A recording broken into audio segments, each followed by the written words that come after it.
Hi guys, it's Gareth here from Heartfelt Horsemanship. I'm going to do a video today about preparing a horse for trail rides. Got two youngsters that have some rather green horses that still have a lot of training to do, and they want to get to the point where they can ride them out, but they also want to stay safe. So I'm going to show you the process of what we go through with these kids. Yes, it's a lot of walking. In my opinion, it's worth it. Besides the safety aspect, it builds a fantastic relationship with your horse, walking out with them in new areas. So this is up in the Berg, fantastic setting. People love hiking in the Berg. Why not take your horse for a walk along, get them really safe in each area that they get worried. So I'll take some photos, get a few videos of individual processes, and give you guys a good idea of how to produce a really safe trail horse. Okay, I want you to lead, so stand with your feet in line with her front feet. The point of that is, if we're going to be taking them for a walk to build their confidence, we can't be the one out in front. If we're the one out in front, they're like, okay, if a lion comes, they'll get them and then I can get out of here. But if we're walking together, their nose is out in front. It's exactly imitating what we are when we're on their back. Their nose is out in front, not ours. Okay, so it might not get it perfect today, but if you're going to be building up your 100 kilometers, you're going to get that right. Okay, so let's give it a try. I want you to walk, put your hand forward, take a step, now swing behind you. That's how you do it. Okay, we're going to build that to the point that we can get it where she walks at your shoulder the whole time. And every time she falls behind, you're going to swing behind you and get her. In this situation, one of the mares has got a little foal. It's coming along for the learning experience. It does make it a little bit harder on the handler because mom's obviously worried about the foal. But it does build a lot of communication.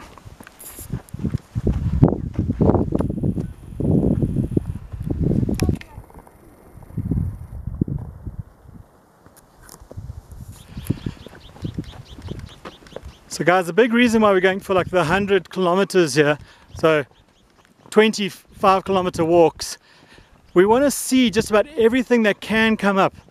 Hopefully we'll see jackal, hopefully we'll see eland, hopefully we'll see baboon, all the things that they might come across when you guys are on their backs, that you can be on the ground to help them through those situations.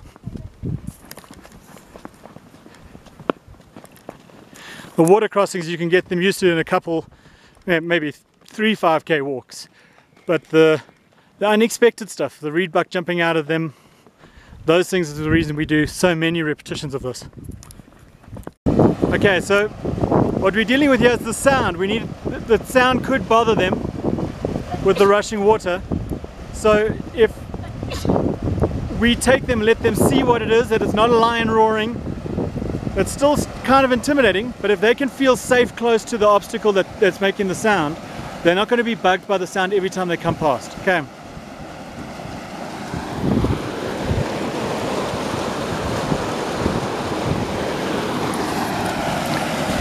Okay, you can go a little closer. Remember, her nose out in front of you.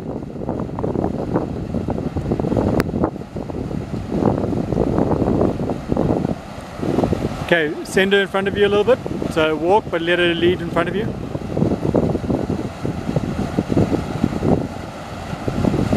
Swing the tail behind you. Good, give her a rub there. See how her neck is arching? That's worry. So give her a rub, let her relax. Well, let's see.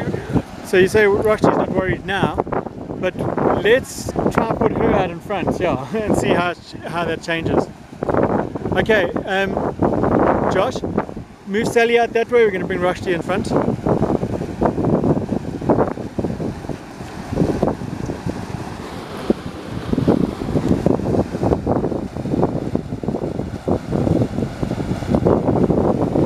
Still not too worried, eh?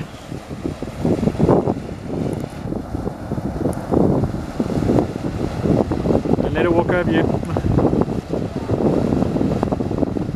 So that kind of thing is sometimes a symptom of anxiety.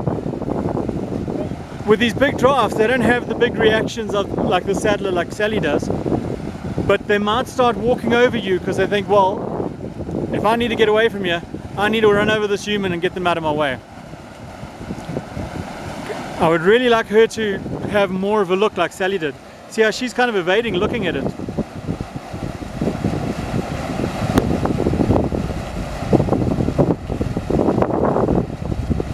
Now the little shiver there, she's on adrenaline.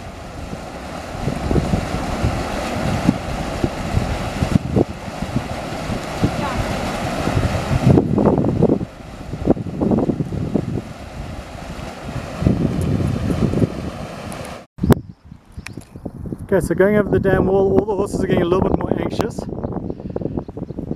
What we're going to do is we're going to stop and do a little bit of groundwork. Check my backup's still working.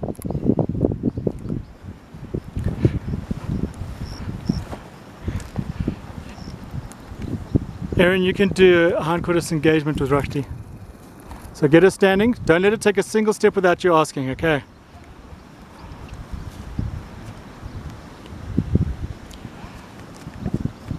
Josh, you can also do a disengage once you've brought her back and given her a rub at the shoulder. Okay, so it's a bit just the sand on the circle and the water is in the circle. Keep your feet still, don't let it, if she moves into your space, she'll take the path of least resistance. That's it. Let it, give her a release there.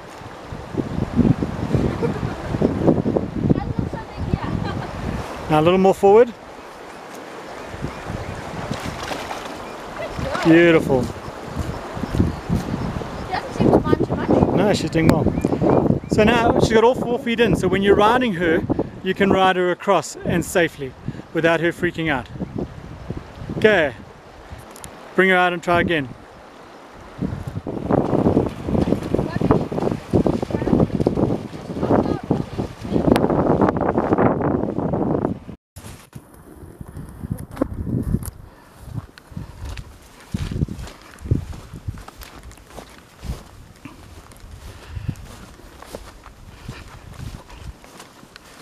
So before I entered into full-time teaching and training horses, I used to lead trails in the Berg all the way up until Lesotho on 3-day horse trails, and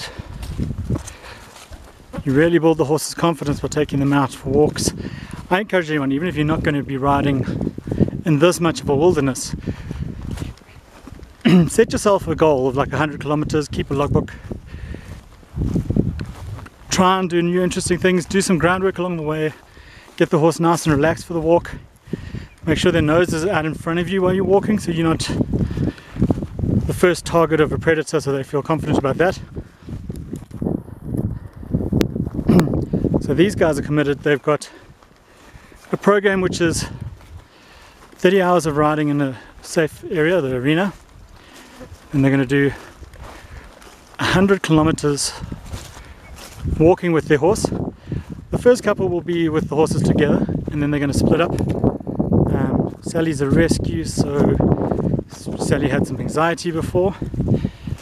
Rushdie up front there, the draft with the foal, she's obviously got a longer way to until her foal's weaned, until she becomes a fully working riding horse. But she's only a 5-year-old, so she's going through the backing process. So these kids, a 17-year-old and a 13-year-old, are committed to putting in the work to stay safe and have their horses happy and relaxed. It's not just about the safety thing, because if it's just about our safety, you know, people talk about, oh, just be brave and just do it, you know, suck it up, the kind of attitude that makes horse riding one of the most dangerous sports in the world.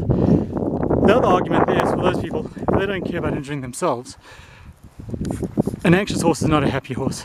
A horse that's bucking and carrying on, rearing, bolting, spooking, they're not happy. So if you love your horse, put in the time. 100 kilometer walk, you're going to be building your fitness at the same time, nothing wrong with that. If your horse has to do a little extra work, you're getting a little out of breath like I am right now, it's not a problem. Let's consider our horses in these processes as much as we consider ourselves in our own safety. And you make a horse safer for down the line as well. For a long time when I was recommending horses to green riders, I always would go for the schoolmasters because they've got thousands of hours of riding. And I've quickly figured out that horses that have been through 3 to 6 months of the program of weed done from completely green actually end up being safer than these horses that have had thousands of hours, but thousands of hours of the wrong stuff. Kids pulling on them, kicking them, being inconsistent, made some very unsafe horses. I've heard it referred to before as the evergreen horses. We normally think of a horse as green until about 1,000 hours of riding. But these schoolmasters sometimes, well, schoolmasters, inverted commas, or school ponies, have got about 20,000 hours of the wrong stuff, and therefore evergreen. Excuse the wind blowing here. Let's just explain to the kids about the relationship thing. This exercise of walking with your horses, at the moment they're walking as a herd, but I actually recommend it just taking your one horse out with you. They figure out, hey, my rider, I've been with them through all these scary situations and they always keep me safe. They're a strong leader. So it builds a fantastic relationship. Where Jamie and I actually started doing this exercise was we had 2 stallions that one really wanted to kill the other younger one, and we couldn't keep them together without major injuries because the older stallion, he kind of lived by himself for so long that he had a perverse social structure, social skills, and he did not want any of the horses near him. So we didn't plan this, but we had to move them about 10 kilometers. There were no trailers available, we were in the middle of nowhere. And we walked them 10 kilometers. Got to the other side, and those 2 horses were best of friends from then on. So we started doing it with horses to build a bond between horses that didn't get along, in particular individual horses that couldn't get along with other horses. But then we kind of figured, hang on a minute, this is something that will build a relationship for us as well. So taking young horses out on walks, we do progress it to being with the stallion, with the saddle on. Erin's now doing a bit of groundwork at you. There's nothing to stop you doing your groundwork on these things, so you make sure you've got communication while you're in these new environments.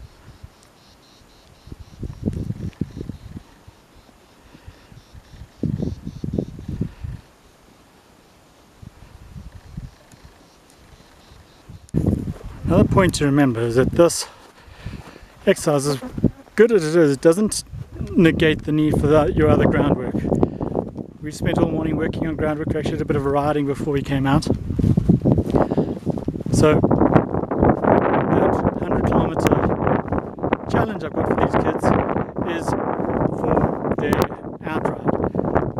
Their general riding still needs to be worked on in the arena in a safe space. Get the horse nice and responsive, used to a rider on their back. So you're building on this in a multi-pronged approach. They're building their groundwork as they go. Happy, healthy horses, solid state of mind, very responsive. Hindquarter disengagement in place, fantastic, so that when they do eventually ride and the horse gets bothered, they can disengage the horse and cause relaxation. The bend to a stop is good, so by the time they get out on the trail,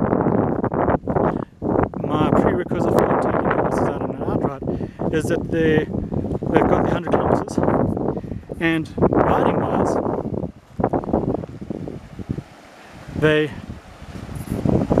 the horses are stopping off the seat, steering off the seat, transitioning up and down off seat without having to be yanked around. Because when a horse has this open space in front of them and they have some sort of stimulus to make them want to run, they are far less inclined to listen to that rein, regardless of how much pain you're inducing it. So yes, we ride in rope halts, it doesn't induce pain. But even with the bit, you're actually more likely to kick them over into an adrenaline response and just have them bolt on you. They see no limitation. In an arena, they can see a fence in their way on top of that rein, the halter or the bit. So they're more likely to learn the habits of obeying in a closed arena. These guys are looking quite happy out there, and as they progress, they're going to progress to doing these horses one at a time. So these little water crossings, although not as stressful as a proper bridge, it's hollow ground, there's rushing water underneath, and the horses do sometimes get worried. I would make 100% sure horses relaxed around with their feet over these things before I ride over. I didn't even spot this. Josh, the boy with the chestnut saddler, he stopped and noticed his horse got a little bit up about it and immediately stopped and let her check it out, got her disengaged, had her relaxed. Now we're bringing the other one. Now this draft, Rushdie, she's a Percheron mare. Percherons and Clydesdales and Shires, they often don't show their anxiety as easily as the saddler does. Now, it doesn't mean they don't get anxious. Her response might not be head up in the air and bolt and carry on, but you will find that they'll start pushing on you. They will try and run you over so that if it comes down to a lion jumping out of the bush, they flatten you and they can run away because you're just going to hold them in position. One of the big things I see people talk about how stupid their horses is because on an outride, the horse spots a wheelbarrow that's exactly the same make, model and colour as the one that's in their paddock, and they really freak out about that wheelbarrow. And how stupid is that horse, because it grazes right next to that wheelbarrow in the paddock. Now there's a very simple reason for that. When they're in the paddock and they're unrestrained, the horse can figure out what it needs to be able to escape that danger if suddenly that wheelbarrow opens its mouth and has fangs and tries to swallow it. When we are holding them or riding them, they know we limit their ability to escape. So they will start spooking and trying to run earlier when they have a rider on their back if you have not introduced them to stuff properly and let them have a look. So kind of the opinion is, well, I know that I can escape from that wheelbarrow if it opens its mouth and has fangs when I'm on my own, but I'm not so sure when I have stupid on my back. So there's a little bit of consideration. There's no such thing as a naughty horse. Whenever they're coming up with these strange responses, they are looking to preserve their own lives. It's not any evil plans. They don't have the ability to plan evil plots against you. And it's certainly not stupidity. They are prey animals. Everything can and will eat them, and they will suspect everything eats them. That's not stupidity. That's how they've become these incredibly highly evolved prey species that have survived so long. It's self-preservation, not stupidity. Not a bad setting to take a horse for a walk to build some confidence. So yeah, I know some of you are going to think, well, that's a hell of a lot of work to do. I don't want to do that amount of work. And that's fine too. For the rest of you, get out and enjoy a bit of life and get your horse nice and safe. Build your relationship in a great setting. I certainly wouldn't think of this as a waste of time.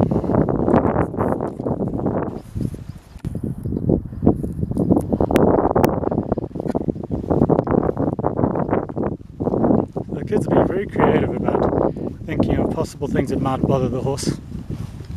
We haven't come across any baboons or jackal or anything. We're pretty noisy, so don't really expect to. But hopefully over that 100 kilometers in the next couple of months, they will.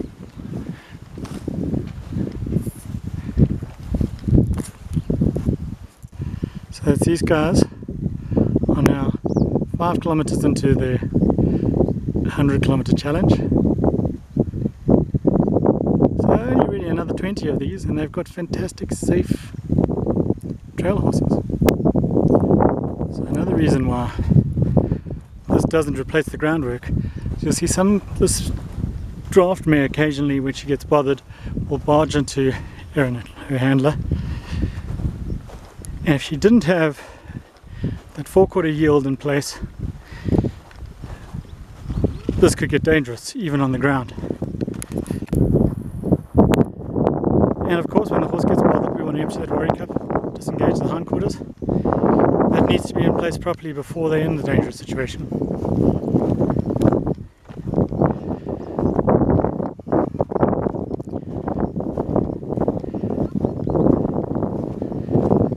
So remember, we're taking a prey animal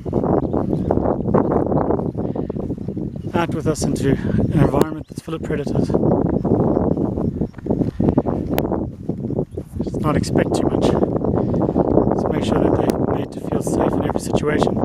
Because on top of all that, of being out in a strange environment, they're also attached to a predator at the time, us. And if we haven't established that we are kind and reasonable leaders, I don't necessarily think we're going to keep them safe.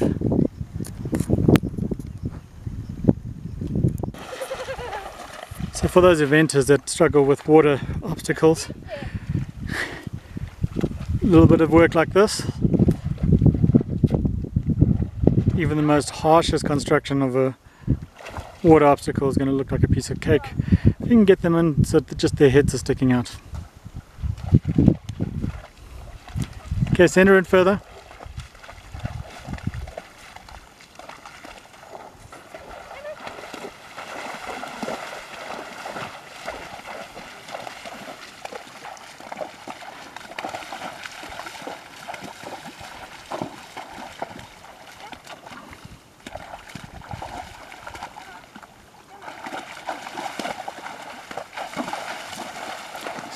Josh, remember to keep your feet still, so she doesn't feel inclined to come into you. Remember to keep your feet still so she doesn't feel inclined to come into you instead of going in there.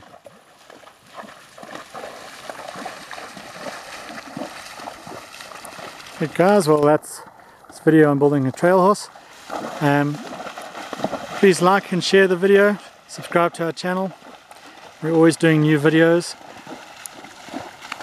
Our purpose in life is to make the world a better place for horses and the humans, and we get more reach if you guys like our videos and share them. Hopefully we'll come back in a month's time, give a progress report of how this looks now that they're riding. That's going to be one very brave saddler trail horse.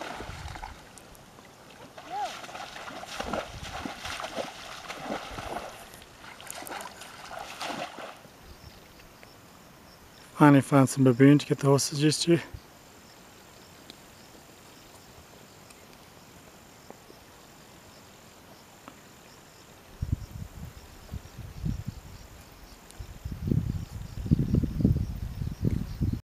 So with the saddler mare, we're doing some advance and retreat.